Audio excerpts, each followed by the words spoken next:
What's up, my snappers and swimmers? Right now, we're reviewing a movie that my lady hasn't saw. Say hey. Hey. Yeah, I decided that recently, since my PS4 decided to take a shit, I'm gonna start, doing a couple of movie reviews. Starting with one of my classics, one of my favorites, Alien. The whole Alien series. We're gonna start from Alien and move on up to Predator. Like the whole series, we with. All right. The movie stars Sigourney Weaver, sexy ass. She is beautiful as hell in this movie. My lady may be jealous. Are you? No. Okay. Anyway, we start off on this magical adventure on the ship. It's a commercial trading ship called Nostromo. I don't know why the fuck they chose that. It was weird to me, but this movie stars Sigourney Weaver as Ellen Ripley, the last survivor of the USS CC, some old letters, Nostromo. As you can obviously hear, she's the only one we care about because keyword last survivor. And yeah, we kick it off here. Beginning the story, we are waking up on the ship Nostromo, like I just said 2 minutes ago. We have an all-star cast of that black guy, this guy, that guy, Sigourney Weaver, this guy, that droid, that girl, and the most decorated of them all, the cat, Jonesy.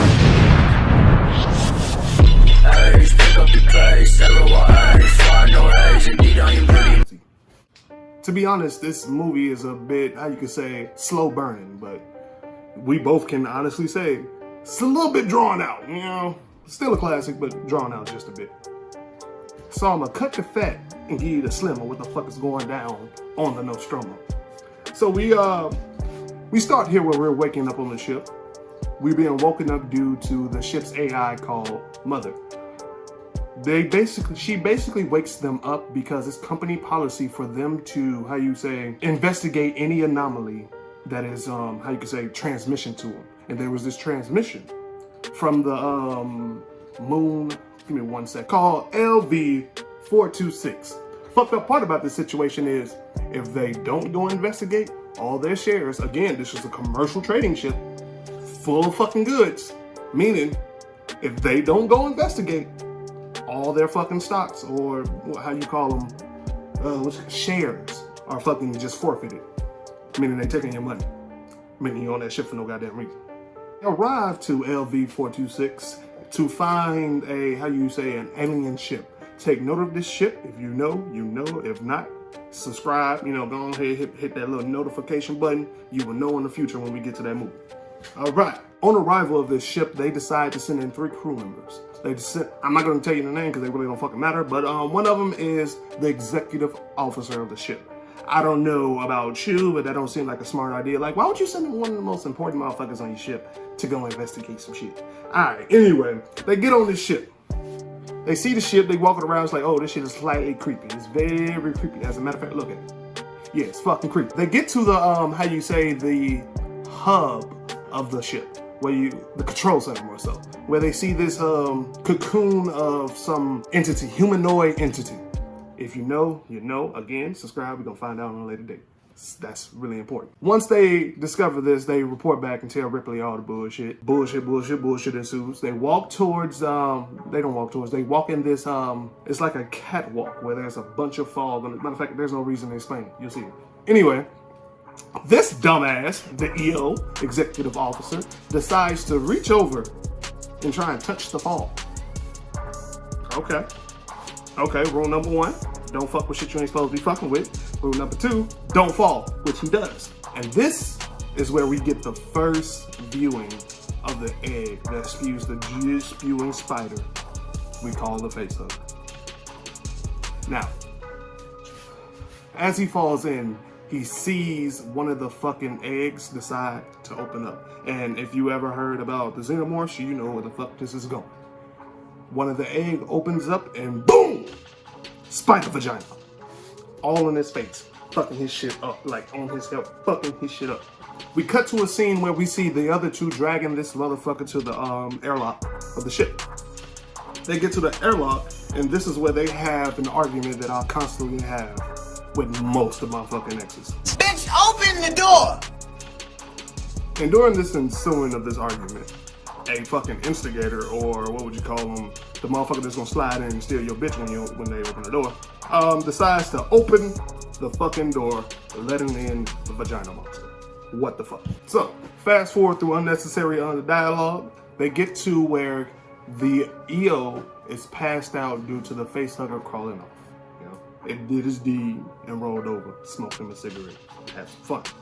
So, they fast forward a little bit, you know, a little time has passed. The EO decides to wake up and, you know, they're gonna have a celebratory dinner before they go back to sleep to get to where they were going.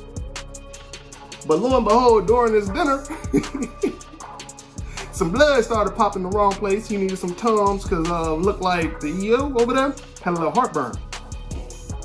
Chest meat and giblets everywhere. Cue the instinct music.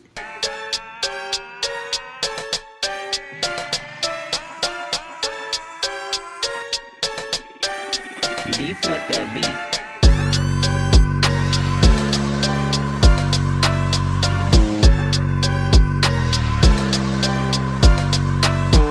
Basically, from this point in the movie is where we can start the countdown of how many bodies this little death tickler is going to rack up.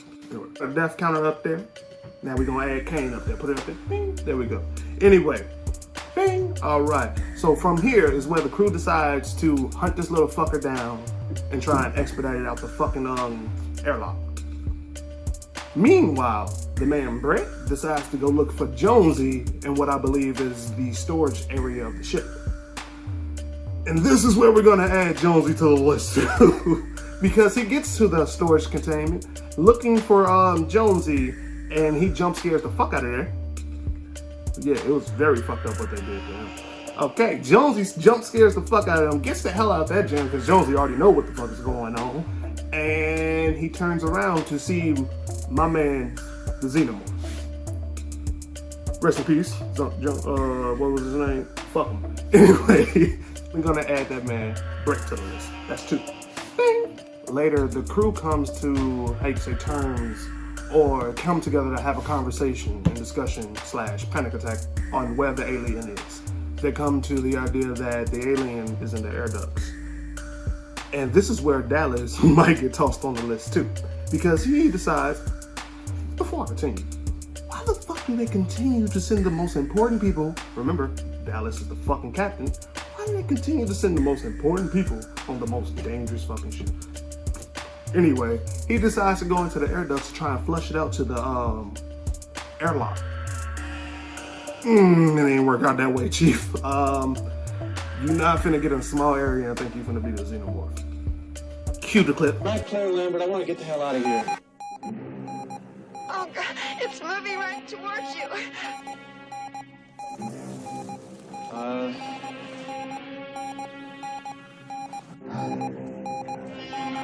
Move, get out of there. Moving towards you, move. Dallas, move, Dallas. Move, Dallas, get out.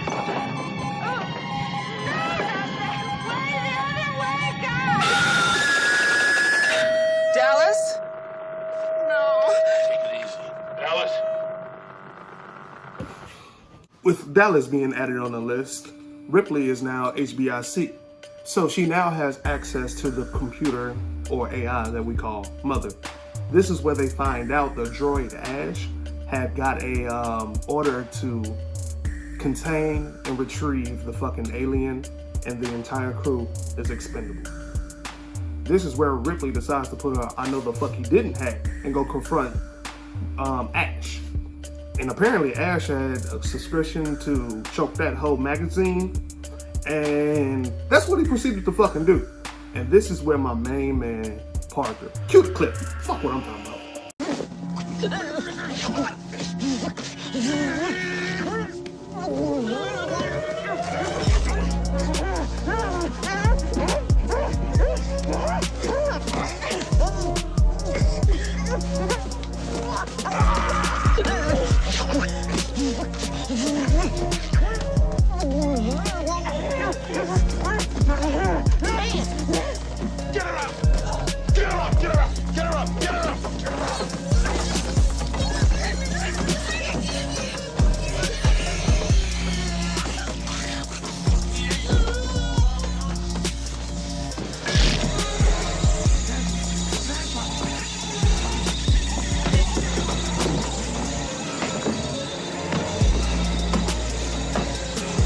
you can see, it reveals after that ballpark of a fucking swing that the Ash is a droid. You know, I've been saying this the whole time, but the crew ain't know.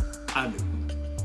Don't worry about that. Anyway, the head reactivates, revealing that he had a mission to make sure the alien was safe. This motherfucker was safe. Like, anyway, then he decides to go spew on this Charles Manson, you know, we ain't got time for that shit. Matter of fact, Parker, get this bitch some fire. This entire endeavor, Ripley is activating the self-destruct button. She grabs Jonesy, tosses him in this cage, and decides to book it directly to the pod after she finds out that both Parker and Lambert are dead. But on her way, the motherfucking alien pulls up like, where the hell you think you're going? And she like, shit. Drops Jonesy, leaving us with a fucking potential cat kill scare, and book it Usain Bolt's back to the fucking what was it, control area where she decided to get, where she fucking activated the self-destruct. She tried to deactivate that shit, but turns out it didn't work. So she had to Usain Bolt her ass back, grabbing Jonesy on the way. Thank God he was fucking alive. If not, I was turning this shit off and there would be no review. But, am I lying? Mm-hmm. Okay. Anyway, she grabs Jonesy, she hops on the fucking escape pod. And as she's leaving and about to hop inside the fucking the cryopod to sleep, she notices the fucking alien has wedged itself in between the fucking piping of the shuttle. That's why I'm gonna say Sigourney Weaver is the fucking GOAT. She decides, not even decides, she was like quick thinking on this shit. She's like, fuck it. She gonna gas the goddamn alien out the pipe. And as soon as it's about to attack her, she presses. He decides to climb to the agent. It decides to climb to the engine. This is where she said, "Fuck it," turned the engine on and burnt that bitch into space. We cut to where she's giving her log. Fuck, show the clip. Other members of the crew: Kane, Lambert, Parker, Brett, Ash, and Captain Dallas are dead. Cargo and ship destroyed. I should reach the frontier in about 6 weeks. With a little luck, the network will pick me up. This is Ripley, last survivor of the Nostromo. Signing off. The end of the summer, because you basically seen it. Now we on to the fucking review. So what specifically you didn't like about the movie? That goddamn movie was slow. I don't know if it's my this new ADHD generation, but man, it was like fucking 37 minutes into the movie until we even got the chance to get jump scared by a fucking what was it, the face hugger. Fucking another 15 minutes before we get to see a chest burst. It's just like, oh, it took so goddamn long. So how'd you feel when Jonesy almost died? We almost I cried. thought about my cat. I almost cried. Thought about my cat. Then I looked over and he was over there like, meow, what the fuck you looking at? And I was like, oh, I'm sorry. I'm gonna let you go about your nap. And I was like, if Jonesy died, again, I was gonna turn this shit off. It wasn't gonna be no fucking review because I don't stand for fat kitties getting kicked. And he was orange. Yeah, he dead ass looked like Garfield and I probably would have felt bad.